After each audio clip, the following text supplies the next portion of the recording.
Hello, আসসালামু আলাইকুম। আমাদের মধ্যে এমন অনেকে রয়েছে যারা ইউটিউবে আসলে সফল, কিন্তু আমরা ব্যর্থ। কিন্তু কেন? আজকের ভিডিওতে আমি সংক্ষেপে কয়েকটা বিষয় নিয়ে আলোচনা করব। আপনি সফল হয়ে ব্যর্থ হওয়ার অন্যতম প্রধান কারণের মধ্যে আমি ১ নম্বরে যেটা রেখেছি, আপনি অডিয়েন্সের চিন্তাধারা আপনি বুঝতে না পারা। এক্সাম্পল হিসেবে আমি বলতে পারি, ধরুন আপনার চ্যানেলে আপনি বিভিন্ন ক্যাটাগরির ভিডিও পাবলিশ করে যাচ্ছেন এবং নিয়মিত ভিডিও পাবলিশ করছেন। ধরুন আপনি কুকিং ভিডিও পাবলিশ করছেন, তারপর সায়েন্স অ্যান্ড টেকনোলজির ভিডিও পাবলিশ করছেন, ফান ভিডিও পাবলিশ করছেন। এই ৩ ক্যাটাগরির মধ্যে এক্সাম্পল ধরুন, সায়েন্স অ্যান্ড টেকনোলজির একটা ভিডিও আপনার খুবই বেশি পরিমাণ ভাইরাল হয়ে গিয়েছে। আর ওই ভাইরাল হওয়া ভিডিওতে আপনার থেকে প্রায় ১০ থেকে ২০ হাজার সাবস্ক্রাইবার এসেছে সায়েন্স অ্যান্ড টেকনোলজি রিলেটেড ওই ভিডিওটা দেখে। তার মানে আপনার বোঝা লাগবে পরবর্তীতে আপনার যেসব ভিডিও পাবলিশ করা উচিত ওইসব ভিডিও হচ্ছে science and technology related video.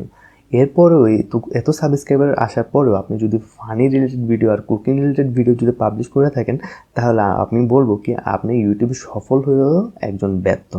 এরপর যে আমি ২ নম্বরে যেটা বলবো, আমাদের এমন অনেক ইউটিউব চ্যানেল রয়েছে যেসব ইউটিউব চ্যানেল ৫০,০০০, ৬০,০০০ কিংবা ১,০০,০০০ সাবস্ক্রাইবার থাকার পরেও আমরা আমাদের ব্যস্ততার কারণে, ব্যক্তিগত ব্যস্ততার কারণে আমরা ২ মাস, ৩ মাস কিংবা ৬ মাসও একটা ভিডিও পাবলিশ করে থাকি না।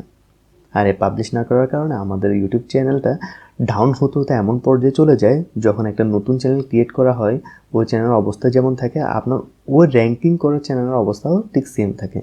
তার মানে বুঝে নেন যে আপনি একজন ইউটিউবে সফল হয়ে আপনি একজন ব্যর্থ। ইউটিউবে সফল হয়ে ব্যর্থ হওয়ার ৩ নম্বর যে কারণটা আমি উল্লেখ করব তা হলো, আপনি ইউটিউবের রুলস অ্যান্ড রেগুলেশন সম্পর্কে একটা ক্লিয়ার ধারণা না থাকা। ধরুন আপনার চ্যানেল ৫০,০০০, ১,০০,০০০ কিংবা ১,৫০,০০০ সাবস্ক্রাইবার রয়েছে, বাট এখনও পর্যন্ত আপনি ইউটিউবের রুল সম্পর্কে পর্যাপ্ত ধারণা রাখেন না, এমনকি ইউটিউবের নতুন নতুন রুল সম্পর্কে আপনি অবগত নন। তাহলে আমি মনে করি যে আপনি একজন সফল ইউটিউবার হয়েও একজন ব্যর্থ ইউটিউবার। কারণ আপনি যদি একজন সফল ইউটিউবার হন, তাহলে আপনার থেকে অবশ্যই ইউটিউবের রুল সম্পর্কে ক্লিয়ার একটা ধারণা থাকা লাগবে। আপনি ইউটিউবে সফল হয়ে ব্যর্থ হওয়ার ৪ নম্বর এবং সর্বশেষ যে কারণটা আমি উল্লেখ করব তা হলো, আপনার চ্যানেলে মনিটাইজেশন পাওয়ার পরেও আপনার চ্যানেলে ক্যাটাগরি চেঞ্জ করে ফেলান।